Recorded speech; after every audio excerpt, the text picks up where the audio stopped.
La première phrase de notre constitution dit « Nous, peuple congolais, nous sommes unis par le destin et par l'histoire ».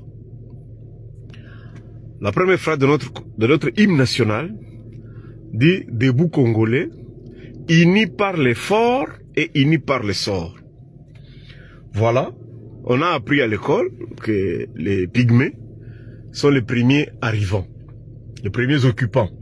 Donc si tu es premier occupant, donc tu es premier arrivant. Les immigrés venant des États-Unis seront les derniers arrivants. Voilà, le débat est clos.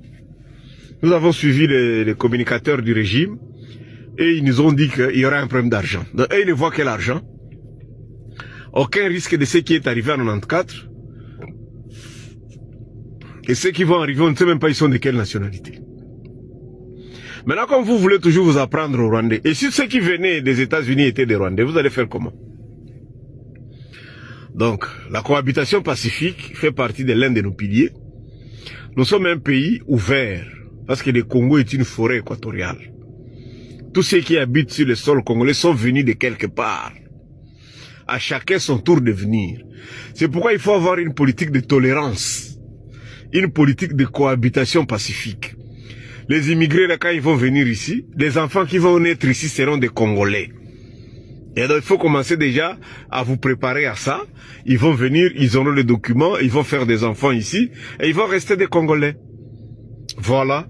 Donc, il ne faut pas seulement s'apprendre à ceux qui sont venus de quelque part, ceux qui sont venus de l'Est, ah, vous ne supportez pas. Mais ceux qui viennent du Sud, de l'Angola, vous tolérez. Ceux qui viennent des États-Unis, vous tolérez. Ceux qui viennent du Nord, vous tolérez. Non, cette politique-là n'est pas bonne. Ne voyez pas l'argent, voyez aussi les conséquences qui peuvent en découler. Merci beaucoup.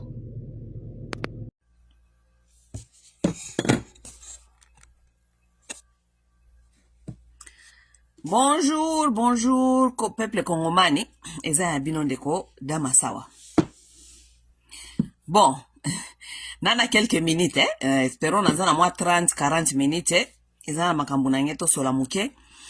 Lelo lundi, napesa bino mwa réflexion ya makambo toko réfléchir nango pona semaine oyo ebandi na vie politique ya mboka na biso Congo. OK?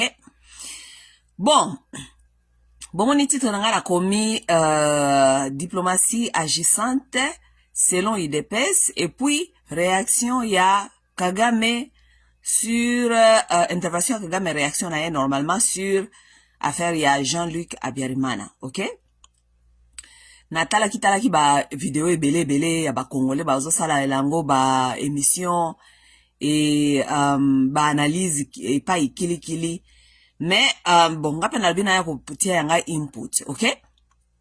Input, ça veut dire yanga pe makanisi, n'est-ce pas? Bon. La réaction ya Kagame sur Jean-Luc Abiyarimana, ok? Vous connaissez vous tous Jean-Luc Abiyarimana, azali mwana ya président oya kufaka na Rwanda, comment les agina Abiyarimana qui? Comment il s'appelait? Juvenal Abiyarimana, ok? Juvenal Abiyarimana. Ok? Bon, nakozonga l'isolo ya génocide, vous tous vous connaissez cette histoire, mais peut-être un jour je reviendrai tout sur la pona makambi ya génocide, parce qu'il faut te rappeler kabino histoire na génocide. Pourquoi? Parce que ba Rwanda ba tous au bazana pouvoir, ba tekela ngo mokili momimba na lokuta, il faut te rappeler ka toujours ba Congolais, bien te rappeler ka toujours batu histoire nenge zalaki ke batu bafana na kata histoire ya lokuta te oyo, batu si bazali ko tekela batu. OK? Et puis histoire batu si ba otekela batu comme na ko démodé parce que batu ba ondi ba mongo sous les solo wana te. Batu ba ondi ma sous les solo wana te. Nous avons vu ici commémoration na bango ya génocide liboso bazaki soki babandi ma commémoration na bango génocide awa batu babande koya ebele ba président ebele ya bamboka ebele mais to komi komona ke batu ba komi ko lâcher na bango masolo ya génocide oyo ba komi ko comprendre que za masolo ya lokuta Et ça masolo yo Kagame asala pona à se maintenir au pouvoir pour ba tout il va continuer ko diriger Rwanda parce que ba minoritaire so toke na démocratie à solo ba qui jamais ko gagner ba élection. Donc il faut créer des histoires pour se maintenir au pouvoir. Et se maintenir au pouvoir, on va toujours se victimiser pour dire que oh nous sommes en danger, nous sommes un peuple minoritaire, on va nous tuer, si on donnait le pouvoir, on va nous tuer. Alors on doit se maintenir ici parce que nous avait tué. Donc, le monde commence à comprendre petit à petit parce qu'on a vu ça avec la commémoration du génocide la fois passée que bah chef de l'État mingi surtout bah africain bah ya quitté parce que l'Afrique a ouvert ses yeux. Afrique essaie de comprendre makambi ya Kagame bah c'est pas comprendre kazali pion ya ba occidentaux bah zali wana ba plaça ye wana pona panza batu a panza ba armée na yena kata ba ya bamboka batu mususu parce que armée rwandaise FPR bazali na 5 pays africains ba osela ba mindele misala ya salité eska ba mindele baza ko yiba ba pétrole eska ba mindele bazo ko panza ka bamboka batu ale baza ko benga Kagame ale tindela biso bato awa ba africains mingi bakomi ko comprendre makambo ya Kagame bakomi ko comprendre que Kagame c'est un pion des occidentaux yo moko bisko Afrique comme ba pays mususu eza ko linga susu ba occidentaux te alors batu mingi bakomi ko se méfier de toute façon na Kagame ils ont compris son jeu et surtout dans la région des Grands Lacs. Bref. Mais, tola muka, Kagame abimia wasali déclaration na ye koloba, ndenge, ipare biso, ndenge to bomba ka ba interahamwe, et tout, et bon voilà, sikoyo, ba preuve bimi, parce que Jean-Luc, azoya pe na Congo, toza ko maintenir ye kuna, et tout. Bon, pour Kagame, il veut faire savoir aux gens, bon, l'histoire bon ba intérêt moi ici là jamais, OK? Mais il veut faire savoir aux gens que oh voilà les preuves, tant que ça que ba intérêt moi bazana Congo, voilà preuve et Jean-Luc Habyarimana yewana ye na Congo ba yambiye et que baliba résister le sous mouvement ya ba intérêt moi, OK? Mais pour Kigali, pour les Tutsis qui sont au pouvoir là-bas, bon, c'est maintenir au pouvoir bien sûr, ils vont dire n'importe quoi, mais pour eux et ça veut dire que tout nyonso na biso ba congolais parce que tant ba babi ke biso tozana ba interamwe o tozana ba oti nakata ba armée na biso interamwe zate parce que toyebite ce que ba interamwe bazaka nakata armée, OK? Pona Kagame Babantu nyonso ba comment on dirait ba interahamwe. Pour les Tutsis qui sont là-bas, ils sont en train d'apprendre même à leurs enfants que ba Congolais baza ba interahamwe. Donc toza ba Bantu. Si on est Bantu, on devient directement interahamwe pour eux, OK? Soit disant ba Congolais to comme ba interahamwe, ba Hutu nyonso ba comme ba interahamwe, mutu akiko déplacer. Moi na Jean-Luc Habyarimana celui-là, on avait tué son père. Lui aussi, c'est une victime des rébellions de Kagame. Oui, parce que son rébellion, quand de Rwanda subira qu'un génocide était. Oui, si les rébellions n'étaient pas entrées au Rwanda, c'est ça la vérité des choses. S'il n'y avait pas les rébellions, donc Kagame et ses amis avaient causé pour venir envahir le Rwanda. Parce que, qu'on se le dise, le Rwanda, c'était un pays souverain qui avait tout droit de se protéger n'importe quelle invasion. OK? Invasion nyonso. Hein? Et quand on a pays souverain, pays où on a la souveraineté à se défendre. Ça veut dire que le Rwanda avait sa souveraineté et avait le pouvoir de se défendre. Et que ne comment qui génocide, que ne mata qui n'engeni, mais le Rwanda comme un État avait le droit de se défendre. OK? Donc, Kagame a aussi qu'on prétend que lui, il n'a pas participé au génocide. Il a participé au génocide parce que lui, il est venu comme un rebelle, OK, pour déstabiliser le pouvoir qui était sur place, le pouvoir qui était voté pour être là. Oui, pouvoir ezala qui na légitimité nyonso ya kozala wana. Yo ko yakte ko provoquer ango. Il est venu provoquer un pouvoir qui était légitime, OK? Donc, Habyarimana, mwana na yazaki mwana muke, ce petit-là, il n'a jamais, il connaît même pas c'est quoi, je ne pense même pas qu'il connaissait c'était quoi, ça veut dire être un interahamwe, OK? Donc, il est parti en exil, comme il est parti en exil, oh, il est revenu maintenant, OK? Il doit revenir, parce que, de toute façon, mboka wana pe ezali mboka ya Barwande nyonso, ya Muhutu, ya Mututsi, ya Mutwa. OK? Mboka wana ezali ya Barwande nyonso, ya Muhutu, ya Mututsi et toi. Mais vous savez ce que c'est histoire à Rwanda ezali ko apprendre nga petit à petit. Histoire à Rwanda ezali ko apprendre nga ke Les gens là du Rwanda là, et ils continuent jusqu'aujourd'hui, baza ko vivre na nakati ya Animal Kingdom. Oui, baza na ko vivre nakati na monde ya ba animal, OK? Parce que vous souvenez na pesa toujours exemple ba lion parce que ba lion baza na bizali mingi neti ya biso, OK? Ya ba humain, ba lion na ba makako. Oui. Bon, ba animal mingi ba mamel pe bazana ba mamel bazana na ba bizali mingi ya biso pe ba mamel, OK? Donc vous voyez comment chez eux là ça tourne, hein? It's like a circle, it's like a vicious circle. Ça veut dire Kagame ya kimaka na boti na ye azaki epe mwana muke akendaki na Uganda. Kuna na Uganda bango bakendaki kuna na bakamba réfugié se focaliser batie ba mayel na bango sur place nini bakozonga na mboka na bango po baya kozwa pouvoir, OK? Pourquoi? Parce que il y avait un chef, un nouveau lion.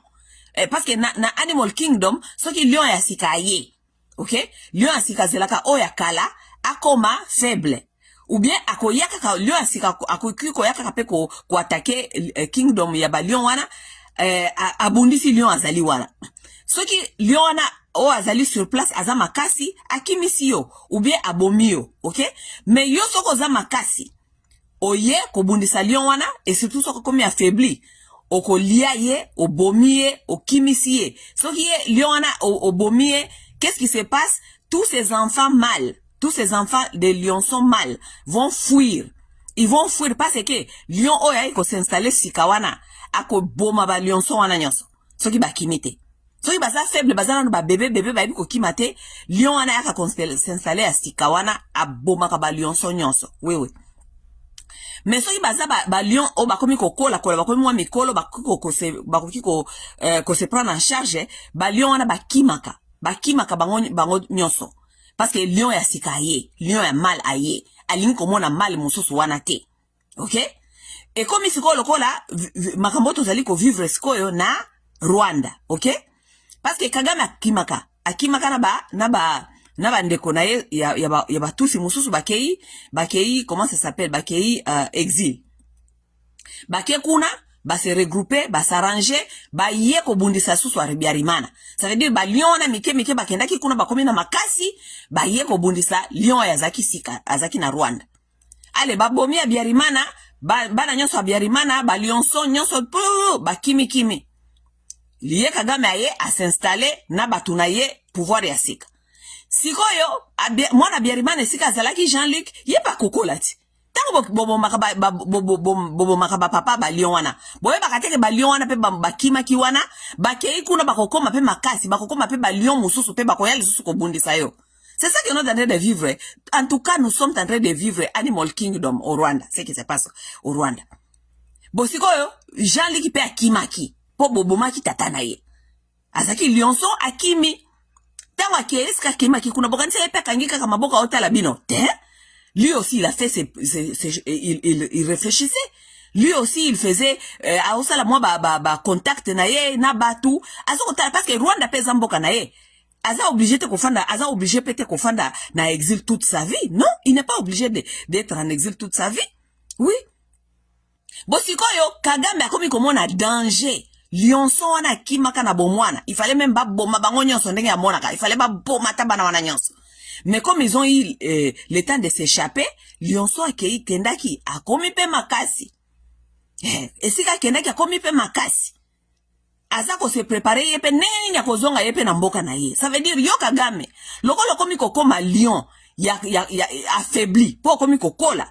Oui, okomi kokola. Pe idéologie na yo wana oyo eza na Rwanda sikoyo on dirait ba Rwanda bakomi na bango kolemba bitumba. Parce que il y a pas longtemps Atomoni Kagame azako gangela ba Rwanda na kati ya salle botelema bozoko lala botelema parce que azako bona ki bazako lala. Ba Rwanda mikolo ndire bazoko kalisusu makambo ya Kagame te bako kalembango su makambo te ya bitumba kokanga kabisa kokima parce que bako bando kabisa kokima ti mokolo nini. OK? Siko Kagame akomi kobanga, azali lion siko azali affaibli. Azali lion oyo akomi kosila makasi. Sikoyo Lionso wana kimaka wana Jean-Luc Abiyarimana yepe akomi kozwa moi force akomi kozwa moi force. Tant Kagame amoni ke baya aye na Kinshasa soki bayambaki ye soki pe ayaki ye moko ngana yebite. Mais aya ezala ke bayambaki ye ezala ke ayaki ye moko. Mais Jean-Luc Abiyarimana azana droit kotambola. Azana droit kotambola. Est-ce que ye Kagame faut contrôler ka mouvement ya Jean-Luc ake wapi akoti toilette alala kiernini azonga kiernini. Te wane komi kobanga parce que l'instinct humain ya Animal Kingdom ezali kozongela eko ebisa eke ngai sikoyo nakomi kolemba mwana oyo akoki koya ko détrôner ngai anytime. Oui. Siko yesko avion siko na bull siko alinga intimider batu abana komisala victime abandi ko yebisa batu ko sala ba déclaration ke oui omoni tant to so sabino ke ba interamo bazana Congo tala kutu Jean-Luc akei kuna eto Jean-Luc akoya na Congo liko bake asa interamo ubie ko na Congo liko bake ayeko komona ba interamo ata ayeko komona ba interamo ba Rwandais bazaba Congolais. Les Interhamos, ce sont des citoyens, s'ils existent, ce sont des citoyens rwandais. Ça veut dire que les Interhamos, s'ils existent, ils ont aussi droit d'aller vivre chez eux, comme tout autre Rwandais. Ok? Oui. Yango siko na zongi na lisolo na bengi na lobby ke na lobela pe diplomatie agissante soi-disant ya batu ya IDPS bazali ko betela biso masolo oyo ya Paul Kagame na Jean-Luc Abiyarimana. Ok? Siko tangu batu ya IDPS bazako webisa biso ke bango basali diplomatie agissante. Ok? Diplomatie agissante. Diplomatie agissante batu ya IDPS basala qui soit disant ça fait 7 ans. Diplomatie agissante à part ba voyage. Ok? Et loko nini diplomatie wana yenango. Diplomatie wana loko nini yenango. Boye biso diplomatie yena loko nini. À part côté kamboka na photo. Oui, parce que so tolbi to récolter comme nini diplomatie na bango yenango. À part côté kamboka na photo. À part kai kwamba koyela biso zemi. À part kolinga koyela biso sikoyo ba migrant et loko nini diplomatie oyo ba soi-disant bagangela kabiso mikolo nyonso diplomatie agissante et loko nini diplomatie wana si yenango. À part bitambola mwanza photo bakenoka ngana Trump likola koteka mboka zemi ya kwa ikwamba na ba migrants ko bazali koya et loko nini diplomatie wana yenango. Diplomatie wana yene loko te. Diplomatie wana yene loko te kaka ba promesse ba américain balobi ba kosalela biso ba américain balobi ba kopesa ba américain balobi ba ko former armée ba américain balobi ba koya kotonga ba usine ba américain balobi sikoyo lokola ba congolais balinga ba promesse kwa Tshisekedi apesa bango ba millions de promesses oyo yomo kwa tikala ko sala te sikoyo ayeli bango ba promesse ya ba américain ba koya kotonga ba usine sikoyo bozoko mitu na te ba koya kotonga usine tozana courante. Izine tambolaka na nini? Izine tambolaka na courant. Siko toza na courant te ba Amerika ba otonga izine ndenge nini? Pona investissement, pona ba industrie et sala. Mais il faut courant. Il y a pas de courant. Siko ba Amerika ba otonga ba izine ndenge nini yoza na courant te. Félix Tshisekedi. Wana nyonso ba promesse parce que vous savez que tout ce que vous êtes allé chercher là-bas n'a pas marché. Parce que biloko na nyonso bozali koyebisa ba congolais zali kaka ba promesse loko moko te zali concret. Pourquoi parce que ti sikoyo bokende koteka mboka soit disant diplomatie agissante ti sikoyo Kabila nananga bazaka na Goma na Bukavu batikala jamais kotika yango. Bazaka kakuna. Ce qui est même grave, MONUSCO azongi lisusu. MONUSCO kangabi soka na ya kimi. MONUSCO kangabi saka kimi, n'est-ce pas? MONUSCO kangabi saka tango bakang tango Goma na Bukavu bakangaki yango. MONUSCO azongi lisusu. MONUSCO azongi kosala nini? Parce que linko lobake guerre yango makambo makambo ekosila kalelo te. Parce que soki makambo soit disant America regla ki yango kalate kosila. MONUSCO alingaka zonga lisusu te. Siko MONUSCO lisusu kosala nini? Présence à MONUSCO linko lobake tozalina na ba problème o eza résolu lelo te kosila kalelo te. Parce que MONUSCO esika azali MONUSCO kolinga pe kokende te parce que eza mission na bango, eza façon na bango ya ko créer ba emploi pour na batu na bango. MONUSCO azonga lelo te. MONUSCO azongi lisusu na Congo azongi. Akangaki bisaka kenda kitango ba rebellion yaki azongi. Diplomatie agissante eza wapi? résultat ya diplomatie agissante toza kozela ti sikoyo nanu tomoni eloko te eloko malongo ezali te rien n'est promettant rien ne nous promet que makambo ekobonga bato ya idps babete bino makelele awa Uvira batikaki Uvira bayebisaki bango batika Uvira yango na balongwaki Uvira ntango kaka Trump ayisi bango bobima na Uvira batiki Uvira oui batikaki Uvira mais Bukavu na Goma batika te parce que wana de ba grande ville Bukavu na Goma batika te Nord Kivu kutu nyonso eza na maboko na bango batika te ba Amerika baso continue ko travailler na bango na yebisa bino kutu likambo oyo bozo ko yeba te bomoni Uvira wana batika ngote pona diplomatie agissante na yebisa bino pourquoi ba M23 batika Uvira ba M23 batika Uvira parce que Burundi a fait des menaces oui batika Uvira te parce que soi-disant diplomatie agissante ya Félix Tshisekedi non parce que diplomatie agissante ya Félix Tshisekedi pourquoi bakotika ville lokola Uvira eza grande ville te Uvira ezali grande ville te ba grande ville ezali Bukavu na Goma soki diplomatie agissante il faut batika nde Bukavu na Goma Uvira eza petite ville ezali deuxième ville ya Sud Kivu Bukavu ezali première ville ya Sud Kivu mais pourquoi bazana na Bukavu bazana na Goma batika Uvira parce que Burundi amenasaki parce que Burundi azali na frontière surtout Bujumbura capitale ya Burundi Bujumbura eza vraiment na frontière très proche na Uvira ok alors que biso nyoso toyebi problème ya Burundi na Rwanda balobadaka lisusu te diplomatie bakata pourquoi parce que Rwanda azako luka ko seme ba problème na Burundi azako linga ko inciter ba Rwandais pardon ba Burundais Tutsi ba se lever pour ba quoi il s'appelle régime yakuna comme ça ba créer Tutsi land na bango. Alors, Burundi connaît ça parce que de toute façon, ils ont déjà problème na moye bango pe depuis kala. Burundi pesa kana problème lokola Rwanda nenge zalaka na ba Hutu na ba Tutsi tout ça. Mais Burundi quand même essaye de manager cette affaire. Bon, tangu Rwanda azako ya ko enflammer ba conflit na Burundi abime muto auluka labiso ba problème to kata kaka makambo ya muto yo Burundi akata na ye diplomatie aboya Rwanda na pembeni na ye tangu ba tu M23 bazali ko s'approcher na Uvira ezali gate ezape porte ezali kwa Congo Kinshasa na Brazzaville n'est-ce pas ndenge bango bazana Uvira Bujumbura ezaka kawana Bujumbura ezali capitale politique ya Burundi Burundi mbala moko ebengi Burundi ebenga Nations Unies ebenga esala diplomatie nango isi batu oyo balongwa awa noki sinote ngai na kobanda ko bombarder je suis en danger sinote na kobanda ko bombarder en désordre c'est ça que Burundi a dit moi je dois me protéger et vous avez vu comment est-ce que le président de Burundi était catégorique lorsqu'il a dit makambo bozali ko tolérer oyo Rwanda zali ko sala na est ya République de Congo. Ce qui est comme une menace, nous tous, nous allons rentrer dans cette guerre. Il avait fait une déclaration très claire. Il n'a pas entendu. Azela qui te va expliquer Makambo. Parce qu'il connaissait ce que le Rwanda était en train de faire. Tangu baye komi na porti na ye, komi na Uvira, ye azali voisin direct ya, Bujumbura azali voisin direct ya Uvira.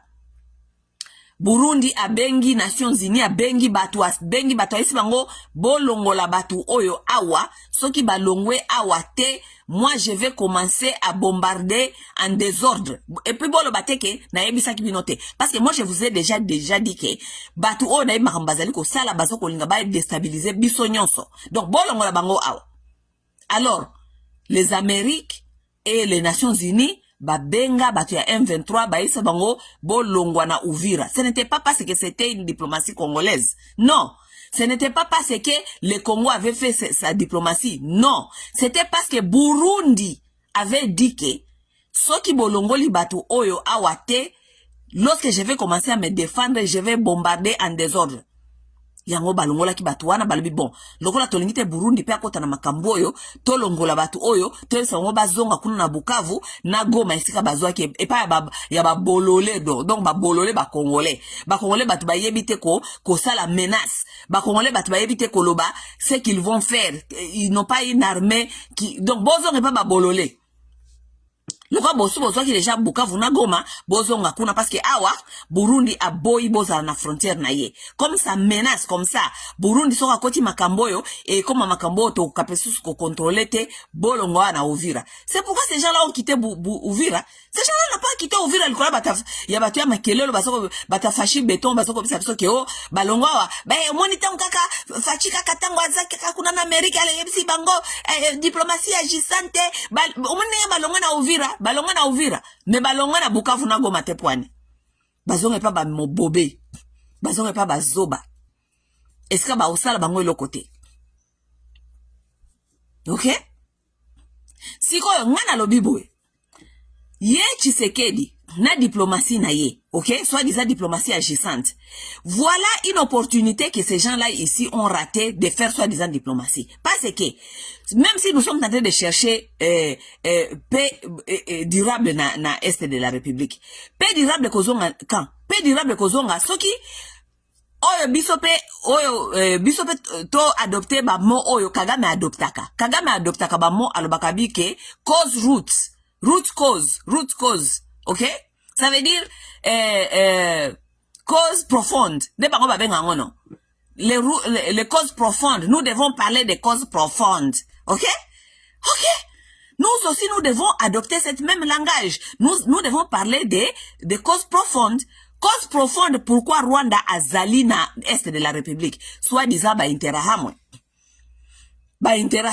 oyo soit disant Félix Tshisekedi akende ko renforcer ko ndimisa bango ke oh oui soit disant tozana ba interahamwe n'est-ce pas oyo Kagame akomi ko koloba lelo ke oh Jean-Luc aye kutuna est de la République du Congo parce que Jean-Luc azali interahamwe aye pe ko inciter ba interahamwe.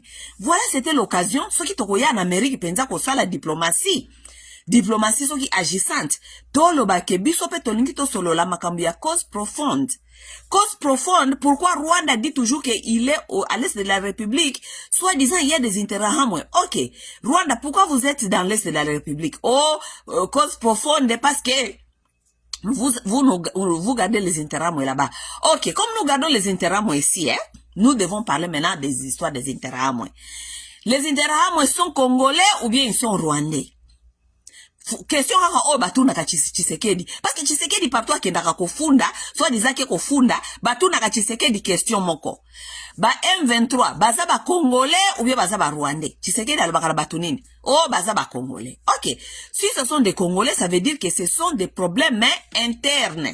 Nous ne pouvons pas vous aider, allez régler ça chez vous. Bossa la ba dialogue bossa la nini kune pa na bino parce que ezali problème interne. Pourquoi? Parce que si ce sont des problèmes internes, baki koyebisa citoyen ya mboka na yete akende wa kima atikela yo te. Parce que wana eze pa inaye. Ça veut dire lokola eze pa inaye, kuna pe eze pa na yo, eze pa inaye. Bokende koyoka na kuna iloko nini bozali koyoka na te popo yeba ko arranger kufanda kuna. Soka zaki mutalibanda, bako yebisa mutana libanda bi problème na ezali nini? Bwe yo za mutalibanda okiko kende kuna te zonga epai na yo. Nenge zalaka, ne conflit normalement ba gera kango. C'est simple comme bonjour ata mwana ya école maternelle akiko comprendre loko wana. Mais tango ba Tshisekedi akenda kakuna. Tozana M23 mais ali soutenu par Rwanda. Ok, M23 baza ba congolais ou bien baza ba rwandais? Tshisekedi agangi baza ba congolais. Ok, baza soutenu pona nini? Parce que Rwanda omoni baza na ba origine hakuna Rwanda za ko soutenir bango. Ok, mais baza ba congolais ou bien baza ba rwandais? Baza ba congolais. Ok, donc ça veut dire ce sont des problèmes internes boke no solana bango comme ça otala soki boko kozwa résolution comme ça Rwanda etkala libanda nalge baza ko soutenir bango mais soki ba congolais bo solola. Bon, si biso pe totuni boy, biso pe il faut toloba kasiko. Nous devons aussi traiter ces problèmes na root cause. OK, root cause ça veut dire des comment on dit des causes profondes, n'est-ce pas? les causes profondes, soit disant que bango pe balobak babio les causes profondes, n'est-ce pas? Ok, les causes profondes sont quoi, Rwanda? Pourquoi vous êtes au Congo? Oh, nous sommes là-bas parce que nous sommes en train de chercher les Interahamwe. Ok, donc, les Interahamwe, est-ce que les Interahamwe sont des Congolais ou bien ce sont des Rwandais? C'est une bonne question. M23. Est-ce que les Interahamwe sont des Congolais ou bien les Interahamwe sont des Rwandais? Oh, les Interahamwe sont des Rwandais. Donc, si les Interahamwe sont des Rwandais, vous aussi, vous devez vous devez vous asseoir et parler là-bas les histoires des Interahamwe, parce que les Interahamwe sont des Rwandais. Bazako Bundisa Nini, Balingi Nini, parce que ce sont des citoyens rwandais. S'il y a un problème, vous devez gérer ça entre vous, frères rwandais. Ok? Mais vous ne devez pas venir tout le temps au Congo pour nous dire que, oh, bozoko intercalé Interahamwe, bozoko tindika Interahamwe, bolingite Interahamwe, tout et tout. Non. À un certain temps, vous devez aussi avoir une diplomatie qui doit aussi marcher à notre faveur. Ça veut dire, nous devons aussi chercher des solutions à long terme. Nos solutions à long terme, ça veut dire quoi? Nous devons nous débarrasser de cette histoire des Interahamwe. Vous n'allez pas continuer à dire aux Américains que nous avons des Interahamwe, nous cachons les Interahamwe. Non. Les Interahamwe ne sont pas des Congolais. Comme les Interahamwe ne sont pas les Congolais, ils sont Rwandais, ils sont citoyens rwandais, ils ont chez eux au Rwanda. Ils peuvent avoir des problèmes là-bas, mais ce sont des citoyens rwandais. Ça veut dire, nous aussi, nous devons travailler dur pour qu'on puisse demander au Rwanda de aussi parler avec l'Interahamwe, de parler aussi avec les Hutus, que lui, il traite les Interahamwe. Il doit aussi parler à Jean-Luc. Jean-Luc qui est aussi le fils du Rwanda. Lui aussi, le Rwanda lui appartient. Le Rwanda, c'est chez lui. Le Rwanda, chez son père. Ça veut dire que Jean-Luc aussi, ou bien les autres Rwandais qui sont dehors, que lui il dit qu'il a peur de ces Rwandais-là, mais c'est seulement au Congo qui vient se réfugier. Parce que les Interahamwe, ils sont partout. Les Interahamwe, lorsqu'ils ont fui, ils ne sont pas seulement venus au Congo. Les Interahamwe sont allés en Tanzanie, les autres sont allés jusqu'à Namibie, kuna na Mozambique, kita kuna. Mais pourquoi y a tingamika kanabiso? Atina mnoso ponani. Donc, diplomatie, ça fait 7 ans. Oh, et bote libiso kaka, photo, et bote libiso zeme ya kwamba, et bote libiso soit disant, ba, opesa ba migrant, boko kate ko expliquer ba américain que, lokola Amérique, ezali ko forcer bino, ou bien ba tindi bino sko bozo, de Qatar, soit disant sko kuna na Qatar, ne fobo so la sko makambia ba M23, boyo kanano entre bino na bino ba Congolais, donc bino ba Congolais, na ba M23, bino so ba Congolais boyo kana, mais pourquoi ba ngope ba kosa la Qatar te, pona pouvoir sur place ya Rwanda na ba Interahamwe, parce que ba Interahamwe baza Rwandais, baza ba Congolais. On ne peut pas nous coller l'histoire de l'Interahamwe toute notre vie. Non. On ne peut pas nous obliger chaque fois que, oh, non, bon, le kaba Interahamwe, tout, non. Nous ne pouvons pas chercher les Interahamwe parce que nous ne connaissons pas là où ils sont. Les Interahamwe sont partout. Ils sont dans l'Afrique partout. Ils sont partout. Bakima, Bamsou, Basana, Brazzaville, Bamsou, Bakota, Bazamba, Mingi, Kutu, Bakufa, Nabama, Interahamwe, Bakufa. Les Interahamwe n'existent même plus. Ok? Comme vous avez les problèmes chez vous là-bas, les Hutus et les Tutsis, pourquoi ne pas aussi aller faire vous asseoir là-bas chez vous, bossa la bino pe, yabino doa. Soit qui batu à Tshisekedi, bozalaki capable de nous ramener cette affaire-là. De dire que, la communauté internationale ou bien les Américains ont aussi obligé les Rwandais à s'asseoir et à parler et à régler leurs histoires. Voilà une diplomatie.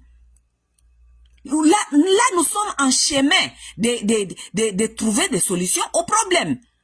Oui. En tout cas, vraiment, diplomatie au marché parce que, il faut pas solo, cause profonde. Cause profonde, boire la biso kama solo te cause profonde. Il faut pas solo, cause profonde. Parmi la cause profonde, il faut pas solo là, na ba Interahamwe. Baza obligé. On ne peut pas nous obliger seulement nous de parler avec soi-disant, M23. Baza rebelle, et que bango ko sona ba M23 te. Bango baki ko lobate ke biso to eberjaka ba M23 Interahamwe bango ba yebi même pas eska Interahamwe ezalaka parce que lelo Rwanda ezali ko contrôler est de la République nano bakangia ta Interahamwe mon côté bakanga ba Interahamwe wap omo bakanga ba Interahamwe parce que bango ba luka ba Interahamwe ba yebi eska ba Interahamwe bazaka qu'est-ce qui leur manque maintenant ba ke de ko ba Interahamwe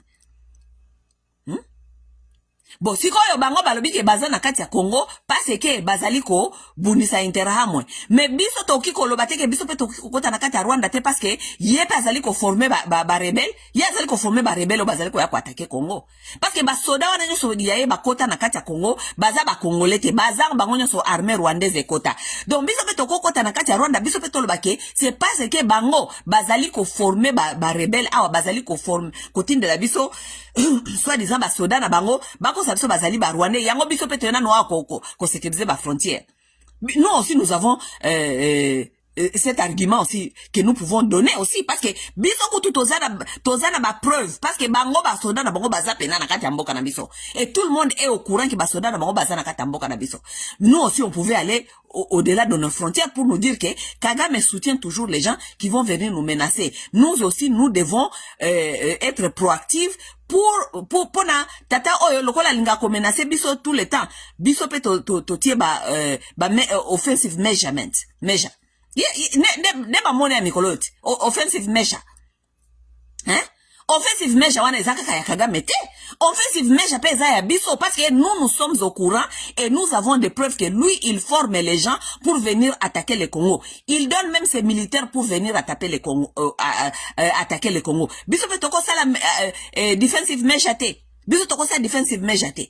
Beaucoup ça defensive measure te pourquoi parce que papa na bino ya bitambola tambola Tshisekedi a forma na ye armée te musala na ye bitambola tambola azana armée te yangwana akosa la defensive measure te parce que biso toza vraiment na ba preuve nyonso ya kosa la defensive measure toke ne penda ko kota ti toke no kota penda Rwanda tozwa Gisenyi tozwa penda ba parti wana nyonso penda wana nyonso ya ekangami na biso tokozwa ngo nyonso tokangi wana tobito defensive measure. Parce que tata oyo talaka makambo asala biso ça fait 30 ans asala biso makambo nyonso tout est documenté. Oui, tout est documenté. Biso tozwa interhamwe totindi interhamwe na kati ya Rwanda ke boma moto. Totinda jamais interhamwe ke na Rwanda ko boma moto. Soki soit disant interhamwe imaginaire na bango existaka. Bango ka kande ba yebi esika zalaka. Mais biso totikala jamais ko comploter na interhamwe ke ko boma moto na Rwanda. Totika on n'a jamais comploté. Est-ce que nous on a comploté avec les interhamwe ba ke ko bomba na Rwanda? Jamais. Ok? Bon, ce qui interhamwe c'est pas na biso. Est-ce que interhamwe biso nde to yana interhamwe biso nde to fandisi interhamwe ana? Interhamwe ya po akima po aza réfugié rwandais. So aza réfugié rwandais, ça veut dire à un certain temps il doit rentrer chez lui. Pour que interhamwe rentre chez lui, il faut qu'il y ait un dialogue entre eux. Que batika kokosa batu. Il faut qu'il y ait un dialogue entre les Hutus et les Tutsis. Ok? Oui? Soki nde diplomatie bango bakende ko sala yango wana tolinge ki tondima. Tolinge to bake oui en tout cas ezali penda vraie diplomatie parce que siko tokomi siko koma na tokomi ko zwa ba pa yako résoudre ba problème profond soit disant po bango ba lefisa kapso makambia problème profond biso pe siko to bana wisa problème profond. Nous devons parler de problèmes profonds. Problème profond des alliés, vous dites votre problème profond des alliés, les interhamwe sont ici. Ok, les interhamwe sont ici, vous seulement vous les voyez. N'est-ce pas? Ok, si les interhamwe sont ici, parce que c'est ça, soi-disant, les causes profondes, n'est-ce pas? Si les interhamwe sont ici, est-ce que les interhamwe sont congolais ou bien ils sont rwandais? Ils sont rwandais. Donc, s'ils sont rwandais, ça veut dire que vous devez faire une dialogue entre vous Rwandais. Oui. Comme ça, communauté internationale est forcée bango pe basala dialogue entre bango na bango, nenge bazali ko forcer biso to sala dialogue na ba M23. Comme ça mutu mtazui ba rebelle na ye, asali na bango dialogue, to bongisi makambo mutu mtafandi pa na ye. N'est-ce pas? Mais ça ne peut pas marcher comme ça. Pourquoi? Parce que batu o union se basa ko sala ba politique oyo eza la côté na biso, eza la côté ya ba Kagame. Bango nyonso bazali na copie ya Mindele. Baza na copie ya ba multinationaux ba ya copier biso. Baza na kati ya kopo oyo. Ils sont dans ça. Oui. C'est pour faire que nyakero ya go bisa bino bisi bino ke ata baboto biso mboka na est-ce que tu veux même que ba boto la biso mboka. Tozaka na sipso ba boto la biso este. Que eza plan ezali ya balkanisation. Est-ce que tu veux que tu okuma na niveau? Mais nyakero ayeba ki déjà. Nyakero biso bino déjà 2 ans avant. Nyakero biso 2 ans avant makambo ebima. Azo biso biso ata mboka ngo bakoboto la kabino yango. Ata je me akiko lobango na kata église. Pobo comprendre makambo olo bate po bizenge bato basambela kabisambela sambela bakolo bakaka amen. Asambela ka c'est une femme qui prie. Asaka na mabolongo na se. C'est une fille qui a les craintes de Dieu. Nyakera biso sabino nini en église. Ata mboka wana babotolo biso yango bakoko ya bakokoloro, bakokoloro ya bakokoloro. Asi no même pas que bakoko na bino bana bino bakotolo yango. Bino bakokoloro ya bakokoloro. Ça bakokoloro ça veut dire mukoloni. Bakokoloro ya bakokoloro nde bakoya ozongisa mboka wana. Bakokoloro ya bakokoloro. Ba génération combien eleki. Ces gens ici savaient de quoi il s'agit cette affaire. Ils savent de quoi il s'agit cette affaire. Basali ko l'excelabino tant dans les bêtises. C'est seulement les fanatiques qui ne voient rien. Ba fanatiques bazo mone le côté bazo ganga kaka wo. Hein?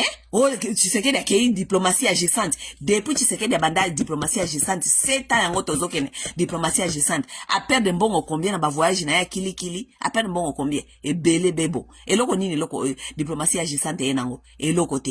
Diplomatie agissante yenango kaka ba promesse ba midele ba koya ko sala boye, ba midele ba koya ko sala boye, ba midele ba yo tonga izine na mboka ezanga courant, ba yo tonga izine ndenge nini. Tous les promesses là que Tshisekedi vous a donné, ata moko te asala.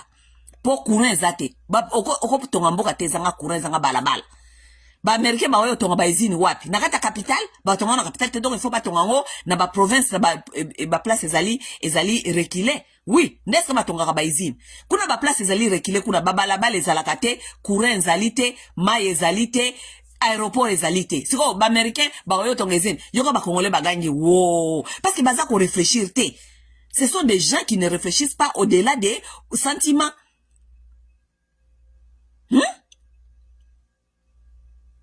Tshisekedi asoko tonga armée ezate loko moko te parce que yé parti la biso soki defensive measurement. Defensive measurement ça veut dire que Kagame azali ko former batu ba toujours ko attaquer biso pe to sala defensive measurement donc to zana armée na biso to tindi kango ko titi bagisenyi. Oui, ekei bagisenye keiti ba shangungu. Kote kuna nyoso wana nyoso to tie ba armée na biso koti ti Rwanda. Biso to be defensive measurement. Est-ce que toza na droit ya ko sala defensive measurement? Toza na droit ko sala defensive measurement parce que to moni ndenge bato bakota ka tout le temps, tout est documenté que Rwanda kota ka tout le temps. Donc bozali pays souverain, boza na droit ko sala defensive measurement. Kagame akota si bato na ya kangi Bukavu na Goma nyoso, azo sabino ke zali defensive measurement. Akangi tala ba ville ya minene, azo sabino ke zali defensive measurement. Defensive measurement bino na botika la tako tinda mutu moko kuna te, botika la tako tinda interahamwe kuna te, botika la tako tinda soldate interahamwe nini bakanga kuna Kagame abibisi na miso ba télévision alobi na ekeo oui biso tozaki ko comploter na armée congolaise toya ko bombarder awa yango bokangi biso abimisa tamoko te mais combien de Rwandais tokanga o basa même ba militaire rwandaise tokanga epa ina biso ba uti straight na armée kuna combien tokanga donc biso tozana droit sa defensive measurement te toko sala ngote pourquoi parce que Tshisekedi azana armée ya malonga te Tshisekedi ke ko tonga armée aliko tonga armée te alinka ka ba voyage o azoko ndo sala diplomatie ngo eboti eloko moko te atangunge boti te eloko moko te kobebe saka ka mbongo pamba kokenda ka ba église ba fête kokenda ka ba kamba Tshisekedi akenda kata ba base militaire te ayebi ata ba base militaire mususu eske ya Congo eske zalaka te un commandant suprême akenda ka ba base militaire te pays est en guerre pays est attaqué azalaka na base militaire te pour que notala afin de la basoda na yewana parce que mi connais ko bisa que basoda bazana ordre te baza désordonné baliaka bien te tout mais où est leur commandant suprême? Il n'a qu'à aller là-bas akende ko fanda kuna na ba base militaire pour ayeba makambo elekaka kuna parce que on est normalement za lokola bureau na ye parce que ça musala na liboso na mboka wana ko sécuriser Congo et ces gens et leurs biens. Mais faites aratakate matanga aratakate ba voyage aratakate ba festival aratakate et loko moko te aratakate sikoyo bino ba Tshisekediste boye bisangana no bozo continuer ko soutenir sur quelle base boye bisangana sur quelle base mes chers amis bino ba aveugle Tshisekediste bozali ko soutenir Tshisekedi sur quelle base? Même na niveau ya Union africaine Tshisekedi akoki ko ko envahir lelo Rwanda. Pourquoi parce que na Union africaine les gens là avaient signé ba masolo kolobake aucun pays africain peut héberger ou bien ko héberger batu oyo bakoki ko ya ko sala par exemple ko sala pays voisin mabe. N'est-ce pas? Ye Kagame azali ko accuser biso ke to héberger soit disant ba interamo biso to tikala jamais ko ndima ba interamo ba interamo ba yaka bango moko ezalaki nani accident de l'histoire et pas ba bande ko bunda ba ye comme ba réfugié, OK, ba ye comme ba réfugié soit disant to fallait ba traquer ba réfugié comment on dit communauté internationale na ba ce qui opération turquoise et tout. Ils étaient pas prudents. Ces gens-là se sont échappés. Ils ont problème à Congo. Ça veut dire que ils ont problème à la communauté internationale na Rwanda. Parce que les gens-là, ce sont des Rwandais. Ils doivent retourner chez eux. OK?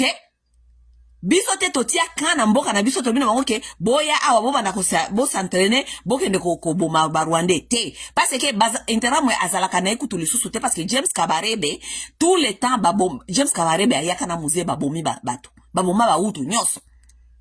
OK? James Kabarebe aye ayawana histoire tingi bayana ba réfugié camp nyonso baboma ba tutu. À part cela, basala ba opération ebele na temps Kabila. OK? Soki umoja 1, umoja 2, umoja 3, ba umoja kende plusieurs umoja. Po ba koluka nini? Baba ndo nimero ba kota koluka nini? Koluka ba interamwe. N'est-ce pas? Ça veut dire que tokomi na niveau que il faut Rwanda asololana batuna yeba kende. Il faut sololana batuna yeba kende. Mais Rwanda azali ko entraîner ba M23 toza ko monango azako pesa bango meme minduki parce que Congo atikala jamais ko pesa interahamwe munduki akende ko envahir Rwanda. Mais M23 mutu pesa kaye munduki ezali Rwanda. Bayaka na minduki ya Rwanda. Ba voiture ya Rwanda, ba uniforme Rwanda. Biloko nyoso Rwanda pesa kabango. Ça veut dire que Rwanda azali ko break ba rules, ba rules même ya Union africaine. Yana azali ko alimenter déstabilisation ya Congo. Donc na niveau international, na niveau ya Afrique, donc toza na droit ya biso petolo bake totie defensive measures. Oh, Kagame badi ko boke la biso mi kono na mato mikolo yo. Defensive measure. It's my defensive measure. Yes, I draw defensive measure. Te parce que biso totikala jamais ko kote pai na ye, totikala jamais ko kote sa interamo e pai na ye. Po interamo azande ko na ye. Ye mo ndeba ye na interamo ndeba bunda. Mais ye abundisaka biso. Donc biso to na droit ya ko sala defensive measure. Defensive measure ça veut dire que tokeiti na kati ya mboka na ye kokende ko sala coup de fou ko kanga ba espace kuna ko bake bango ba yaka ko déranger biso. Mais to sala ngona nini? Wapi soda siko? Wapi soda? Wana sonde département siko ya Tshisekedi. Bino ba Tshisekediste. Wana département siko ya Tshisekedi. Département na ye, il faut former armée, il faut tous ba militaire, il faut tous ba militaire capable. Département na ye. Wapi soda siko, wapi mbila. Mbila zate, po tata na bino za wapi. Ulia kende ko former ba mbila, ulia kende ko fanda na camp militaire, tata na bino lelo azana kamba. Kaka biliko ko sambela. Lelo akende église ya Mike Kalambai mabe. Lobi akende église ya mwana Kutino mabe. Lobi akota awa mabe. Lobi akota awa mabe. Lelo akende na feti ya muzitu mabe. Lobi akende na matanga oyo mabe. Lobi akende tata mobimba uli akende kofanda na kati ya baka militaire. Akende kotala kuna tango tokolo babongo yoko ba Tshisekediste bayawa. Oh eza foti na yete akuta armée zalakate akuta armée panzana meme nata ya Mobutu armée zalaka deja ya kobeba meme nata Kabila dabo maki armée Kabila loka armée metata na bino aza mokonzi armée lelo musa asala kanini afanda kakuna na ka militaire tata na bino mokonzi armée lelo ye Tshisekedi afanda ka wapi afana kana ba avion afana kana na ba poto lelo akende amata lobi azonga amata lobi akende feti oyo lobi akende feti oyo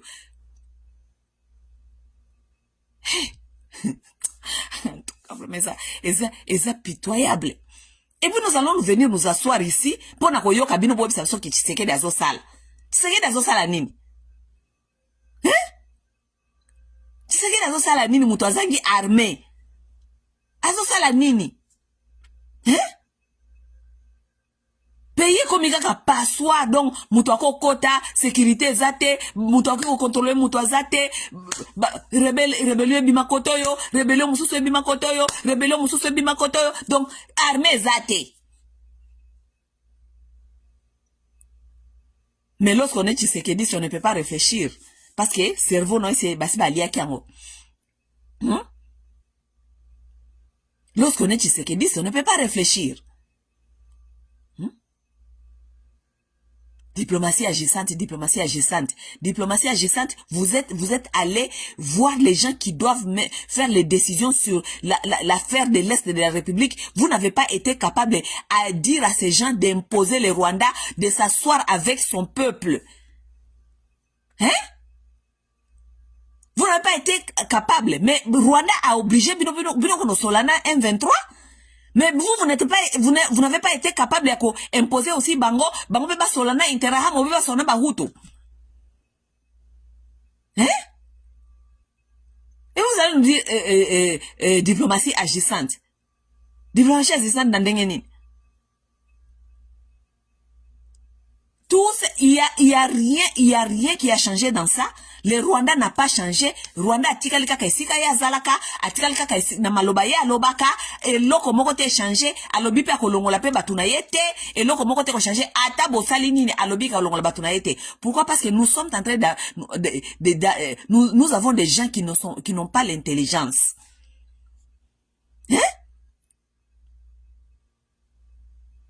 Bino bo uti na Washington, bo teki minere, po kanisa ke minere wanande eko changer makambuna este. Makambuna este change amete, batini bino susu bozo ngakaka, o boke no sola na Qatar na M23. Mais Rwanda ya solo la kana rebelle te. Rwanda solo la kana rebelle te, mais bino kande bifo solo kana rebelle.